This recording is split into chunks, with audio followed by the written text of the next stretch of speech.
Okay. So guys, mga boss. So boss, today's video is content natin is tips and tricks or hindi tricks, tips lang para makapag gold sa game na to. Marami kasing nahihirapan sa pagbili ng pots kasi yun nga, konti lang yung drop na gold tapos mahal yung pots. Ginawa kasi nila ganyan kasi parang makontrol din yung pera sa server o sa game. So ngayon, ang gagawin natin is magsishare tayo ngayon ng mga tips kung paano makapag save ng pots, makasave ng gold, makaipon. So bali ganon. So by the way guys, sa simula, sa mga bago pa sa nakapanood dito, Dotski TV guys, from Aris server. Okay, so level 39, magle-level 40 tayo today. So yun lang. Sa bago, paki-subscribe naman, pasuportahan ako. Kung may mga tanong pa kayo, comment down below para magawa natin ng content. Alright, so simulan na natin. So kung low level ka pa, yung first source ng gold mo is yung mga auto quest, yung dito sa pinakataas, yan. So, yan, yung Black Rubber Follower. So yan yung auto quest. Okay, so yan yung nagbibigay ng mga XP, malaking XP, tsaka tawag nito, malaking gold.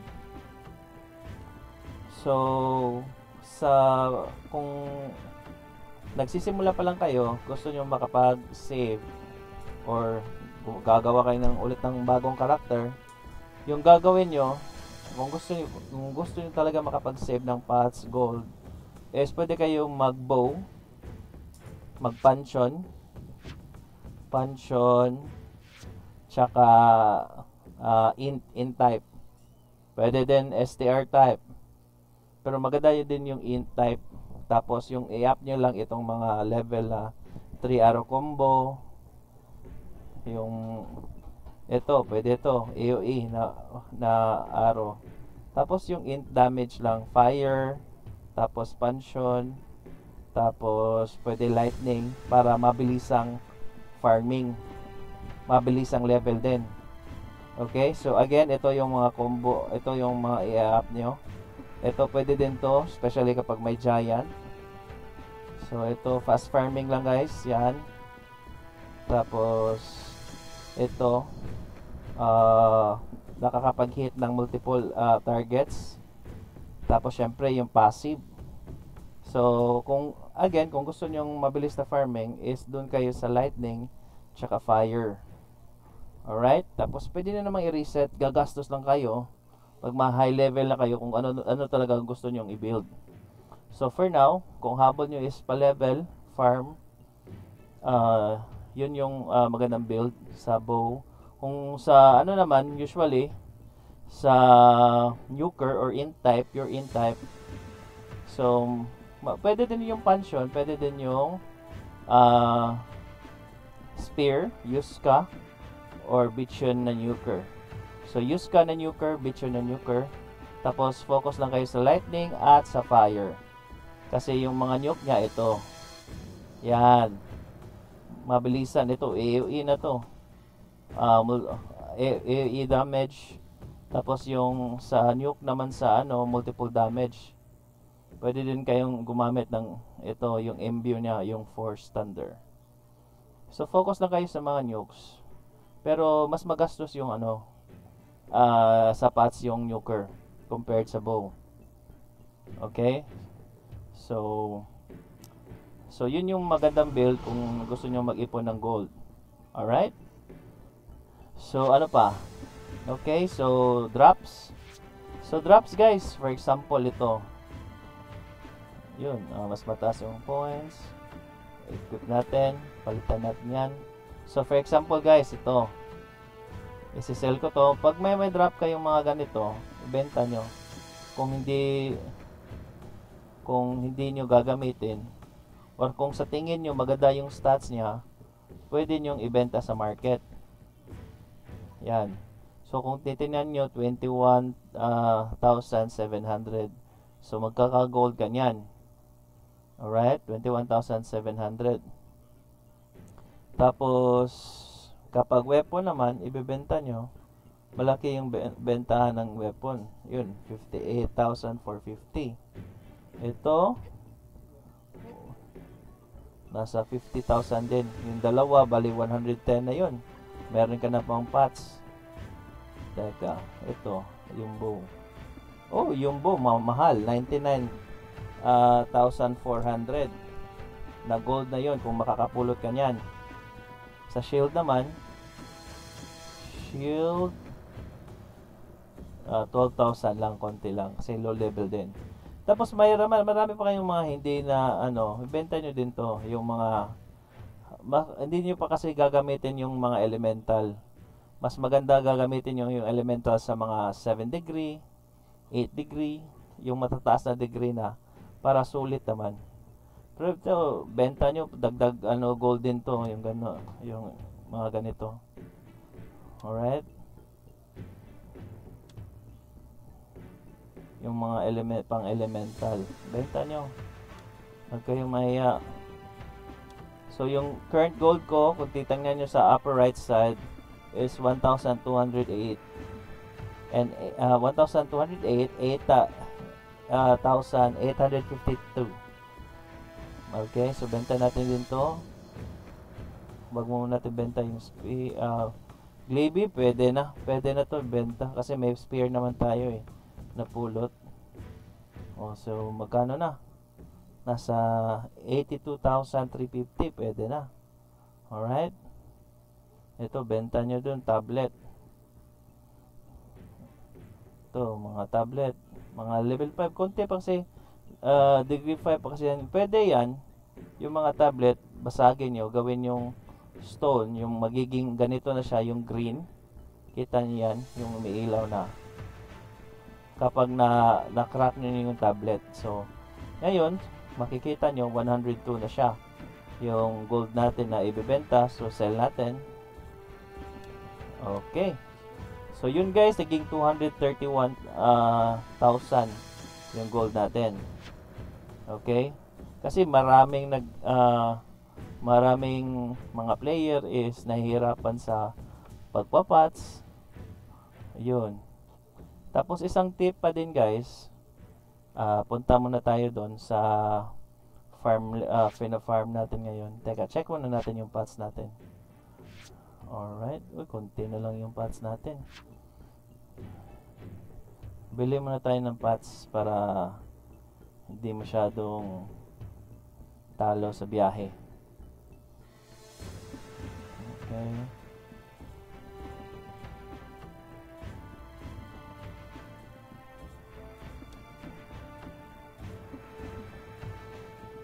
Wala na palang NP. May nagme-message. ML daw kami, mamaya. ML tayo. Yun, so naging naging 89,000 ulit yung natin, yung pera. So yun nga, ganun kagastos yung papalevel kasi mahal yung pots, konti lang yung drop ng gold. So ano pang klase ng pagkukuha ng gold? Okay, so explain natin. Punta muna tayo dun sa spot natin na pinagpapalevelan natin. Alright,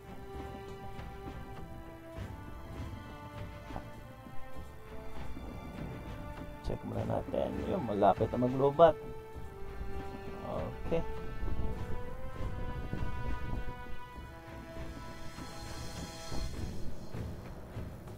okay, so ganito yung tricks and tips. Check muna natin, meron pa 15 minutes yung times 2 XP.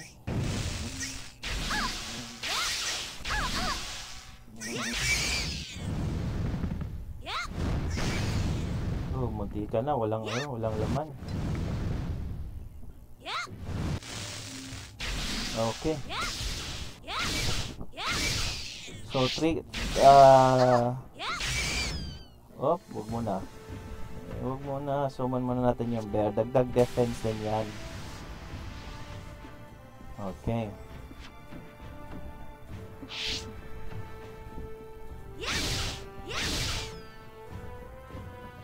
Alright. So, okay guys. So, nakapag-auto, ano na tayo. By the way guys, isa sa mga tip na mabilis na pag-level is click niyo yung ano, makipag-party kayo. Team Hall, tapos Team Up. Yan. Okay, share point, share items, mabilis yung level, mas malaki yung bigay ng XP kasi may mga party maps na lalabas. Okay. Ayun o, tulad yan. May blue. So yan yung party map na lalabas. Yun nga lang is medyo makunat ka, pero malaki yung XP na ibibigay niya.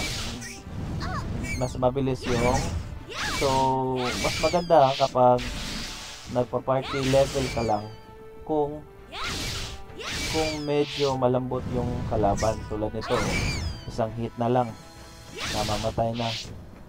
So, yun din yung isang trick ko guys. Isang tip. Kung magsisave kayo ng pots, doon kayo sa mga 4 levels or 5 levels lower sa current level nyo. Okay, kasi para hindi nasasayang yung HP pots nyo. So, nakakasave kayo ng HP pots. So, bali nagagamit lang niya is yung MP pots mostly kasi hindi pa lalapit pa lang yung kalaban, napapatay na. So, yun. Okay, so yun yung trick doon. Pero kung kakalabanin nyo is same level nyo, medyo mahirap kasi masakit pa. Tapos masakit pa yung mobs, matagal pa mamatay, naubos yung pots nyo, naubos din yung MP at HP. Alright? Mahal nga. So ito yung gagawin nyo para makapag-save kayo ng pots, hindi kayo gastos ng gastos. Makakapag-save kayo ng gold. Okay, so iba pang paraan para makapagkuha ng gold. Ito, dito maraming naibibigay dito, mission. So gawin nyo yan lahat kung kaya, yun lang yung sa kaya nyo. Okay, nagbibigay ng ano yan, gold, lalo na dito daily, yung daily promotion. Ito, attendance, nagbibigay din ng mga items sa gold. Siyempre, redeem rewards, wala na yan. Naubos na natin. Okay. Alin pa? Kung may pera naman kayo, pwede kayong bumili ng gold dito sa shop. Yung premium shop. Meron dito gold dito. Dito yun. So, by the way guys, magta-top up tayo. Hindi mo na ngayon kasi kaka-top up natin. Tingnan niyo guys, yung premium natin. Instead of 30 days lang, naging 51 days. The double charge. May double top up yun. Nangyari sa 2 premium guys. 2 months. Instead of one premium card lang, naging 2. So, meron tayong 280 silk. Okay. So, level 8 na siya guys. Mabilis. Sabi ko sa inyo, mabilis ang magpa-level kapag may party map. Yung kailangan nyo lang is kailangan yung marami kayong gold, marami kayong pass, kaya level 4 or 5 below. So, kung titingnan nyo, nasa level 39 ako. Tapos, yung mobs na pinapatay ko is 34. So, 5 levels. Okay. Berserk tayo. Ay, hindi pala berserk. Tawag nito. Spirit pala, spirit. So, balik sa spirit guys. May gagawin pa para maging refined dyan. Hindi ko alam kung paano pa to. Titingnan pa natin yan. I-check pa natin. Marami pang hindi nakakaalam kung paano to. So, malalaman din natin yan in the new feature. So, sa gold, balik tayo sa gold. Wala na dito. So, by the way, ito everyday pag nag-release, ito bibigay ng 100 pots, 100 HP, 100 MP. Tapos, ito yung shop. Dito yata yung nakikita kung makakabili ka ng ano eh, ng gold. Wala. Basta meron dito na nakakabili ka ng gold.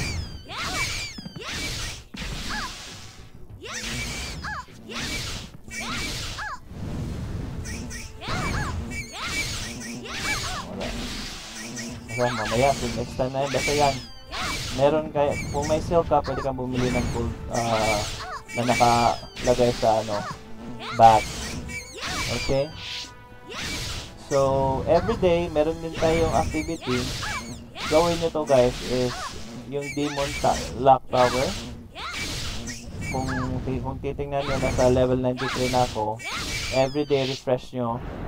Tapos reset, start from the very first level 1 up until hanggang sa kung hanggang anong kaya nyo. Tapos magkaka-XP kayo, magkaka-gold ulit. Starting from level 1, araw-araw yan. Pwede nyo namang i-1 naka-AFK kasi auto-attack naman siya. Okay? Yung pinakamagandang ways of gold is yung mag-trade kayo sa job. Kung kaya nyo, pwede kayo mag-trade sa job. Check natin. So far, hindi pa ako napag-job. So, trade sa job. Pwede kayo mag-in trader, hunter, thief. Pinakamaganda yung trader. Pero, kapag magaling ka na, umiwas sa mga thief. Kasi maraming spy. Kung marami namang hunter, pwede kang magpasama sa mga hunter para matulungan ka sa trade mo at nang hindi manakaw. Okay, mas mabilis yung golden dyan.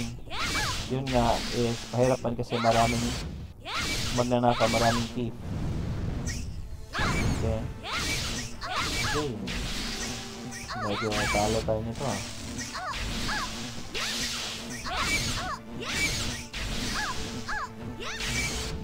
So, unahin yung maliit na level, maliit na bomb para hindi double damage yung natatanggap nyo. Yan.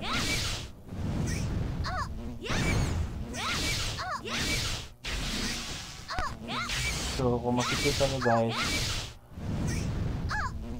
masakit din naman yun kahit level 5 gap yung monster natin na pinapatay. Kasi nga, mas makunat yung party mobs. Pero yung kagandahan dito, kasi kung nagpapalevel ka at nagsisave ka din ng pots at the same time, is makakapag-save ka talaga ng gold. Kasi papalapit pala yung kalaban na mamatay na. Pera na lang sa party mobs. Okay, so ano pa?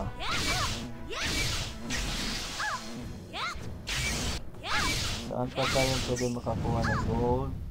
Sa daily mission. Mission guys, yung sa mission. Check natin. Activity ulit, mission. Yan. Nagbibigay din ito ng gold. Gawin nyo lang itong mga pinaglalagay dito. Successfully alchemy practice 5 times. So, yung pag-alchemy guys, gagawin nyo lang is pahirapan din kasi yung pagkuha ng mga elixir dito sa server or sa game. Hindi katulad sa Silk-Road original, yung sa PC version is madali lang. Dito, pahirapan ng elixir. Tapos kung madali lang, pwede, mas madali yung pagpa-plus ng mga tao. So gawin nyo lang to, makakapag-gold kayo kung titignan nyo, may gold na binibigay per level. Madali lang to. Yan. Buy one crop at the store. Yan. Madali lang yan guys. Kung yun lang, hindi ko pa ginagawa nito. Okay. So, arena. Meron din. Titignan nyo na gold. Marami namang ways to earn gold. Okay. Kung titignan nyo current rank, may silk na natatanggap mga rank sa arena. Meron din sa shop. Alright, honor shop. Reward guys. Yung mga reward nila. Based sa points, nakakatanggap ka ng gold sa honor coins. Or honor points. So, yun nga guys, kung gusto nyo makapag-save ng pass, especially sa nuker, pumatay kayo ng mga level 4, level 5 na mas mababa pa sa level nyo. Para ganyan-ganyan na lang, hindi pa makalapit, napapatay na agad. Hindi magastos sa HP pass. Okay, so anyway guys, mag-stream tayo mamaya. Search Dosky TV sa FB page. Kakagawa lang natin ulit ng page. So konti pa lang yung mga likes, but don't worry, dadami din yan kasi na-block yung unang account ko eh. Okay. So, alin pa ba? So, by the way guys, kung may tanong kayo, may gusto kayong i-contact natin, let me know para tulungan natin masagot yan. So, yun, nakuha natin, benta to, yung mga ganyan, gold na din yan. Alright. Alin pa ba? Wala na yata. So, yun lang yung mga tricks guys. Arena. Ito, nagbibigay. Ito na yan kanina eh. So, yung mga lahat guys, nagbibigay ng gold. Para hindi masyado magastos ang pots. Pwede kayong mag-bow in. In-type na bow. Yun yung pinaka mas less talaga sa pots na gastos. Pero sa nuker is mas malaki talaga yung nagagastos na MP. Pero again, kung nuker kayo, which is yun yung main problem ninyo, is gawin nyo lang yung sinabi ko sa inyo. Level 4, level 5, level up. Yung papatayin nyo. Pero kung mas makunat naman kayo, mas maganda yung set nyo, why not? Pumatay kayo sa mas malakas na mag or mas malapit sa level nyo. O kahit same level, basta maganda yung set nyo. Yung point natin is, habang papalapit pa yung kalaban, is napapatay nyo na para hindi kayo madamage yan. Tulad ng ganyan, hindi pa nakahit, patay na yung dalawa. Alright?